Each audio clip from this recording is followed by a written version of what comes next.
বৃদ্ধ বাবাজিরা, মাইকের আওয়াজ যত দূর পর্যন্ত যায় আমি আপনাদের পায়ে হাত দিয়ে বলে যাই, ও যুবক ভাই, হতে পারে আজকের রাত আপনার আমার জীবনের জন্য শেষ রাত। যুবক ভাই, এদিক সেদিক বহু সময় নষ্ট করেছেন, আর নষ্ট করিয়েন না, কারণ এমন কোনো দিন নাই মানুষের কোনো মরণের সংবাদ নাই। প্রতিদিন মসজিদের মহল্লায় কোনো না কোনো মসজিদে এলান হয়ে যায়, অমুকের মা নাই, অমুকের বাবা নাই, অমুকের ভাই নাই, অমুকের অমুক নাই। বলেন হয় কি হয় না? একদিন ওই মসজিদের মাইকে আপনার নামও আমার নামও এলানো হয়ে যাবে, সেদিন আর হাজার আফসোস করলেও কাজ হবে না।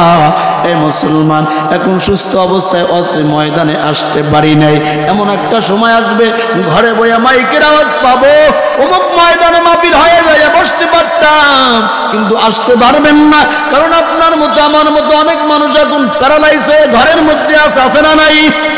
অনেক মানুষ স্টক করে ঘরে পড়ে আছে, মসজিদে যাই নামাজ পড়তে মন চায়, পারে না, ঠিক কিনা বলো? ও মুসলমান, সময় চলে যাইতেছে, রাতের পর দিন, দিনের পর রাত, এজন্য আর সময় নষ্ট করিও না। আমরা এখানে যারা বসছি, আমাদের জীবনে এমন কোনো মানুষ নাই যে আমাদের জীবনে গুনাহ নাই। প্রত্যেকের জীবনে কম বেশি গুনাহ আছে না নাই? আমরা গুনাহ মাফ করাইতে চাই কি চাই না? আল্লাহ বলে, গোলাম, তোমার গরমের প্রয়োজন, আগুনের কাছে যাও, গরম তাপ পাইবা। ঠান্ডার প্রয়োজন, বরফের কাছে যাও, ঠান্ডা পাইবা। ঝাল খাবার প্রয়োজন, ঝাল মুখে দাও, ঝাল পাইবা। টক খাওয়ার প্রয়োজন, তেঁতুল মুখে দাও, টক লাগবে, ঠিক কিনা? ও গোলাম, তোমার জীবনের গুনাহ মাফ করাইতে চাও, ঘরে বসে থাকলে মাপ হবে না, দোকানের মধ্যে আড্ডা দিলে গুনাহ মাপ হবে না। গুনাহ মাপ যদি করাইতেই চাও, কুনু মা'আস সাদিকিন, নেককার মুত্তাকি আল্লাহওয়ালা নামাজি যারা, তাদের সংস্পর্শে চলে যাও, তাদের কাছে চলে যাও। এই ময়দান এমন একটা ময়দান, আল্লাহর নবী মুহাম্মদুর রাসূলুল্লাহ সাল্লাল্লাহু আলাইহি ওয়াসাল্লাম জানায় দেয়, আমার কোনো উম্মত যখন নেক কাজ করার জন্য ঘর থেকে প্রথম কদম দেয়, প্রথম কদম দেওয়ার সঙ্গে সঙ্গে আমার আল্লাহ জীবনের সব গুনাহ মাফ করে দেয়। শুধু তাই নয়, বান্দা যদি নেককার সম্পাদন কইরা, নেককার আল্লাহ ওয়ালাদের মজলিসে বইসা, জিকিরের মজলিসে বইসা, অজমাফিলের মাজালিসে অ্যাক্সিডেন্ট হয়, চক্ষু দুইটা অন্ধ হয়ে গেছে, দুনিয়ার রং তামাশা এখন আর দেখে না, এরকম লোক আমাদের বাংলাদেশে আছে না নাই? জন্মের পর 30-35 বছর পর্যন্ত হাত নাড়াইয়া বিভিন্ন ধরনের কাজ কারবার করছে, অ্যাক্সিডেন্ট হওয়ার পর দুটো হাত ডাক্তার কেটে ফেলেছে, এরকমও আছে না নাই?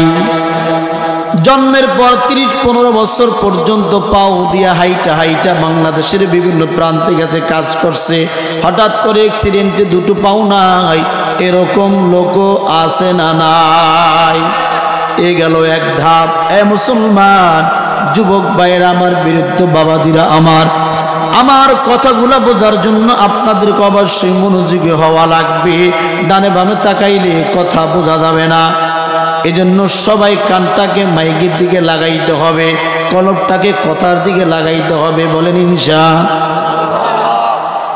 এরপরে আপনার আমার জীবনে জন্ম হওয়ার পরে অনেক মানুষ দেখেছি, আপনার আমার আশেপাশের সমাজের মধ্যে অথবা আমার আত্মীয়ের মধ্যে হতে পারে, 15-20 বছর বয়স, লেখাপড়া করেছে, আই পাস করেছে, বি পাস করেছে, হঠাৎ করে বান্দার ব্রেনটি কাজ করে না, এখন ঘরের মধ্যে থাকে না, এদিক যায় ওদিক যায়, যেখানে মন চায় সেখানেই থাকে, জামা কাপড়ের কোনো সিঁড়ি নাই, খাবার দাবারের কোনো সুরাত নাই, এরকম মানুষ আছে না নাই? কথা বোঝেন নাই? 15-20 বছর পর্যন্ত ভালোই ছিল, হঠাৎ করে মাথার ব্রেনটি কাজ করে না, এখন ভুইকার বাস স্ট্যান্ডে ময়লার মধ্যে থাকে, গায়ের মধ্যে ভালো জামা নাই, খাবারের কোনো সিঁড়ি নাই, লক্ষ্মী নাই, মা কোথায়, বাবা কোথায়, সন্তান কোথায়, কোনো খবর নাই, কোথায় থাকে, কোথায় ঘুমায়, কোনো খবর নাই, এরকম মানুষ আছে না নাই? আবার এরকম মানুষ আছে, ঘর বাড়ি জায়গা সম্পত্তি সব ছিল, এমন রোগাক্রান্ত হয়ে গেছে, ধন সম্পত্তি সব খুয়াইয়া এখন রাস্তার পাশে পাশে ভিক্ষা করে আর ডাইকা বলে, ও ভাইরা মায়েরা বোনেরা, আল্লাহ রাস্তায় কিছু ভিক্ষা দান। আমিও আপনাদের মতো মানুষ ছিলাম, কাজ করে আমি খাইতাম, এখন এমন রোগ আল্লাহ দিয়েছি আমি কাজ করে খেতে পারি না। এইরকম বলনেওয়ালাও মানুষ আছে না নাই? আপনারা নাও দেখতে পারেন। আমি যেহেতু মসজিদে ইমামতি করি, সপ্তাহে 2, 4, 5 জন 10 জন লোক আসে, হুজুর এই সমস্যা ওই সমস্যা বলে দেন, বলে দেই, মানুষ টাকা দেয়।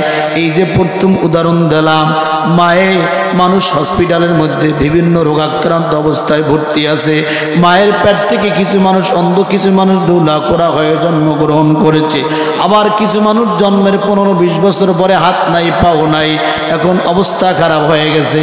আবার কিছু মানুষ এখন ভালো ছিল, কয়েকদিন আগে পাগল হয়ে গেছে।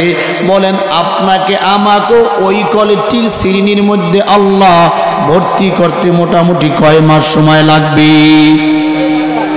হ্যাঁ, আল্লাহ আপনাকে আমাকে এখন যদি অসুস্থ বানায় মোটামুটি কয় ঘন্টা সময় লাগবে?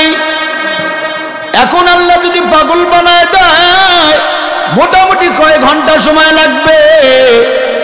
1 সেকেন্ড তো লাগবে না।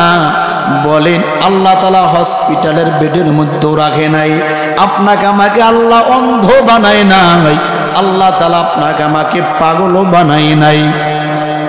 এই যে সুন্দর ব্রেন দিয়া বুদ্ধি দিয়া সুস্থ অবস্থায় যিনি আপনাকে আমাকে এই ময়দানে নিয়ে আইসা কোরআন থেকে কথা বলা এবং আপনাদেরকে শোনার তৌফিক দান করেছেন, তার নামটা দুহাত তুলে মুসলমান আওয়াজ করে বলেন কি? পছন্দ হয় না? জোরে কোন কে?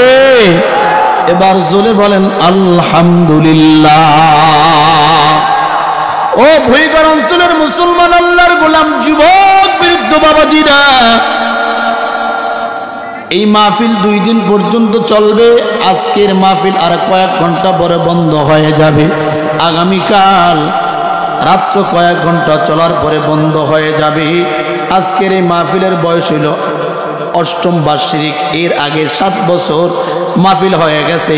আমি আপনাদের কাছে জানতে চাই, প্রথম মাহফিলে যেই বছর আয়োজন হয়েছিল, প্রথম বছর যারা আয়োজক ছিল, বক্তা ছিল, শ্রোতা ছিল, তারা সবাই কি এখন আছে? আছে আছে? নাই নাই? কোথায় গেছে? লন্ডন, আমেরিকা, ভারত, বলে অধিকাংশই দুনিয়া ছেড়ে কবরের বাসিন্দা হয়ে গেছে। মুসলমান বলো ঠিক কিনা? তবে আমরা এখানে যারা বসছি আমাদের কবরে যাওয়ার কোনো সম্ভাবনা নাই।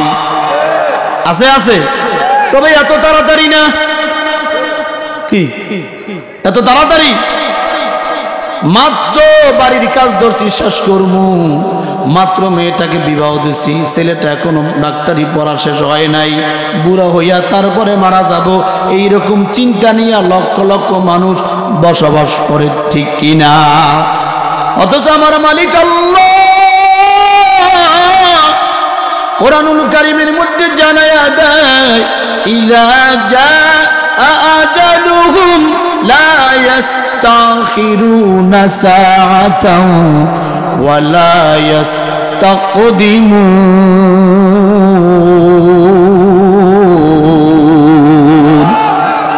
আল্লাহ বলে, ও দুনিয়ার মানুষ গোলাম, ভালো করে শুনে নাও, নির্ধারিত সময় মরণ চলে আসবে। 1 সেকেন্ড আগেও হবে না, 1 সেকেন্ড পরেও হবে না। আল্লাহ রাব্বুল আলামিন কোরআনুল কারীম নাযিল করার পর পৃথিবীর সমস্ত প্রাণীর জন্য একটি আয়াতের নির্দেশনা দিয়েছেন, কুল্লু নাফসিন যায়িকাতুল মাউত সুম্মা ইলাইনা তুরজাউন। আল্লাহ পৃথিবীর সমস্ত মাখলুকাতকে জানায়া দেয়, প্রত্যেকটা প্রাণীকে মৃত্যুর স্বাদ গ্রহণ করা লাগবে। এই মৃত্যু থেকে মানুষ যতই পালাবার চেষ্টা করুক, পালাবার কোনো সুযোগ আসেনি। আল্লাহ বলেন, আইনামা তাকুনু ইদরিকুমুল মাউত ওয়ালাউ কুনতুম ফি বুরুজিন মুশাইয়্যিদা। আল্লাহ বলে, মরণ থেকে যতই পালাও, মরণ তোমায় লইবে ঘিরি, যদিও সুদূর আকাশ পানি সেথায় লাগিয়ে সিঁড়ি। কথা কন ঠিক কিনা? এ মুসলমান ইমানদার আল্লাহর গোলাম, পৃথিবীর সব কিছু অস্বীকার করা যায়, তবে মৃত্যুকে অস্বীকার করার কোনো সুযোগ। তবে বান্দা, মৃত্যু অবধারিত, তবে কখন মরবা, কোথায় মরবা, কি অবস্থায় মরবা, সুস্থ অবস্থায় মারা যাবা না অসুস্থ অবস্থায় মারা যাবা, ঘরে মারা যাবা না বাইরে মারা যাবা, দিনে মারা যাবা না রাত্রে মারা যাবা, হসপিটালের বেডে মারা যাবা না আগুনে পুড়ে মারা যাবা, না নদীর মধ্যে পানিতে পুড়ে মারা যাবা, না বিমান বিধ্বস্ত হয়ে মারা যাবা, না মানুষের গুলিতে মারা যাবা, না ঢুকে ঢুকে মারা যাবা, কেউ জানে না। যিনি জানে তার নাম মুসলমান। দুঘর তুলে আওয়াজ করে বলো কে? পছন্দ হয় না জোরে বলেন কে? মুসলমান, মরার কোনো বয়স নাই। ও যুবক ভাই, বৃদ্ধ বাবাজিরা, মাইকের আওয়াজ যত দূর পর্যন্ত যায়, আমি আপনাদের পায়ে হাত দিয়ে বলে যাই, ও যুবক ভাই, হতে পারে আজকের রাত আপনার আমার জীবনের জন্য শেষ রাত। যুবক ভাই, এদিক সেদিক বহু সময় নষ্ট করেছেন, আর নষ্ট করিয়েন না, কারণ এমন কোনো দিন নাই মানুষের কোনো মরণের সংবাদ নাই। প্রতিদিন মসজিদের মহল্লায় কোনো না কোনো মসজিদে এলান হয়ে যায়, অমুকের মা নাই, অমুকের বাবা নাই, অমুকের ভাই নাই, অমুকের অমুক নাই। বলেন হয় কি হয় না? একদিন ওই মসজিদের মাইকে আপনার নামও আমার নামও এলানো হয়ে যাবে। সেদিন আর হাজার আফসোস করলেও কাজ হবে না। এ মুসলমান, এখন সুস্থ অবস্থায় ময়দানে আসতে পারি নাই, এমন একটা সময় আসবে ঘরে বইয়া মাইকের আওয়াজ পাবো, অমুক ময়দানে মাহফিল হয়ে যায়, বসতে পারতাম, কিন্তু আসতে পারবেন না। কারণ আপনার মতো আমার মতো অনেক মানুষ এখন প্যারালাইজ হয়ে ঘরের মধ্যে আছে না নাই? অনেক মানুষ স্টক করে ঘরে পড়ে আছে, মসজিদে যাই নামাজ পড়তে মন চায়, পারে না। ঠিক কিনা বলো? ও মুসলমান, সময় চলে যাইতেছে, রাতের পর দিন, দিনের পর রাত, এই জন্য আর সময় নষ্ট করিও না। আমরা এখানে যারা বসছি, আমাদের জীবনে এমন কোনো মানুষ নাই যে আমাদের জীবনে গুনাহ নাই। প্রত্যেকের জীবনে কম বেশি গুনাহ আছে না নাই? আমরা গুনাহ মাফ করাইতে চাই কি চাই না? আল্লাহ বলে, গোলাম, তোমার গরমের প্রয়োজন, আগুনের কাছে যাও, গরম তাপ পাইবা। ঠান্ডার প্রয়োজন, বরফের কাছে যাও, ঠান্ডা পাইবা। ঝাল খাবার প্রয়োজন, ঝাল মুখে দাও, ঝাল পাইবা। টক খাওয়ার প্রয়োজন, তেঁতুল মুখে দাও, টক লাগবে। ঠিক কিনা? ও গোলাম, তোমার জীবনের গুনাহ মাফ করাইতে চাও, ঘরে বসে থাকলে মাপ হবে না, দোকানের মধ্যে আড্ডা দিলে গুনাহ মাপ হবে না। গুনাহ মাপ যদি করাইতে চাও, কুনু মা'আস সাদিকিন। নেককার মুত্তাকি আল্লাহওয়ালা নামাজি যারা, তাদের সংস্পর্শে চলে যাও, তাদের কাছে চলে যাও। এই ময়দান এমন একটা ময়দান, আল্লাহর নবী মুহাম্মদ রাসূলুল্লাহ সাল্লাল্লাহু আলাইহি ওয়াসাল্লাম জানায় দেয়, আমার কোনো উম্মত যখন নেক কাজ করার জন্য ঘর থেকে প্রথম কদম দেয়, প্রথম কদম দেওয়ার সঙ্গে সঙ্গে আমার আল্লাহ জীবনের সব গুনাহ মাফ করে দেয়।